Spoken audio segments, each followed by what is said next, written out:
So stick around until the end and I'm going to share the best times and days to send emails based on millions of emails sent. We have data on that. As much as you guys have been enjoying the cold calling videos recently, the reality is most B2B decision makers are still obsessed with email. And for that reason, right now in today's video, we are talking about the 5 cold email best practices to find more success sooner rather than later. In my software sales job as an account executive, I send a lot of emails, and my philosophy for the longest time has been send volume emails with low customization. I'm starting to rethink that approach as I start to work with more strategic accounts. If you archive or delete most of the spammy sales emails you receive in your own life, smash the like button now. Okay, starting with number 1, subject lines are super important.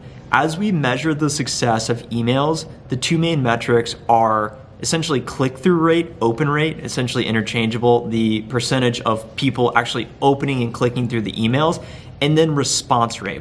And in order to get a response, you need the prospect to open up the email. So subject lines are super important. My thoughts around subject line after sending tens of thousands is I've seen the best results simply saying the prospect's first name, and then like a bar or hashtag, whatever, not a hashtag, a bar or some sort of emoji there, and then employee experience or employee engagement.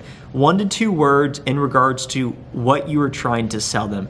Regardless, if you include their first name, I found that to be super successful, and that will work most of the time. Number 2, email body should be super slim. Imagine most of the prospects receiving your emails are on their phones and they get 10 paragraphs that you're sending them with all these data points.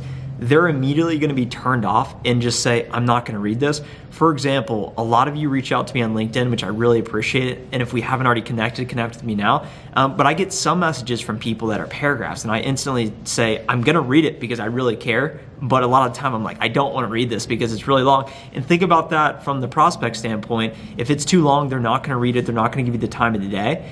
And attention span is decreasing. And I'm sure you can attest to that in your own life. Number 3.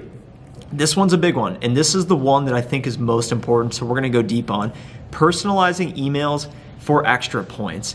Think about when someone you don't really know or you talked to a while ago remembers your name or goes out of their way to say what's up to you. You feel special, you feel important, and it applies to prospects as well. When you send a generic canned marketing email template, it doesn't really resonate. And I think the best example that may be applicable to you is imagine on LinkedIn, if you're on LinkedIn, and you get reached out to by recruiters trying to recruit you to go work for their company because the sales skills you have to produce and generate revenue is incredibly valuable in the market. So you're important and you have a lot of value to offer. But when a recruiter reaches out to you, and I get dozens of recruiters reaching out to me, and I can tell when it's canned because it doesn't include any information about me. So if you take just a couple minutes before the email, or just a minute, and just try and include something about the prospect that you read on their LinkedIn, something about the company, relevant news, or maybe specific to their industry or vertical,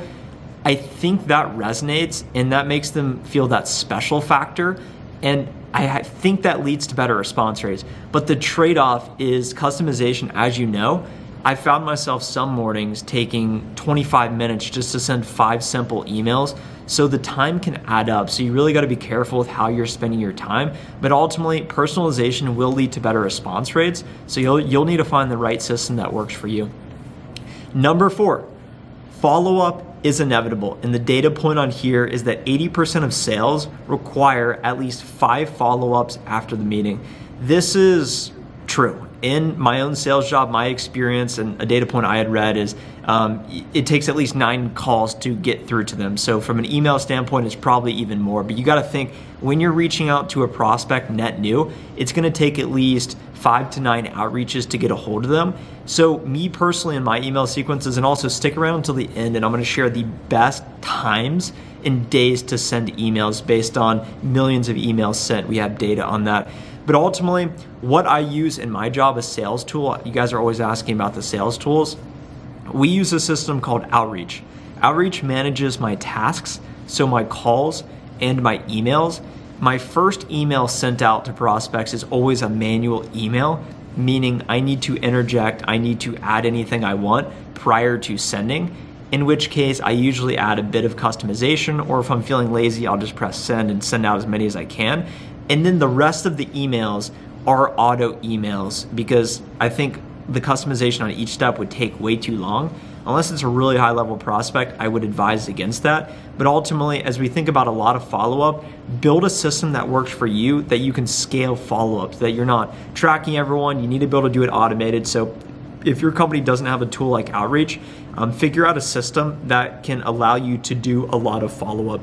Getting to number 5, the time you guys have been waiting for, best time to send email. This article says millions of data points.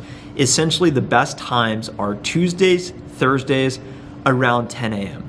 I think this intuitively makes sense, because that's when people, they come into the office in the morning, they do their morning meetings. 10 a.m., they don't really have anything, they're ready for lunch, they're checking their email, trying to get caught up. So fortunately, the time of this video and day, it's coming out around 10 on a Thursday. So for those of you who happen to watch this video in the moment and say, I'm right around the game time, you should start sending your emails out effective immediately.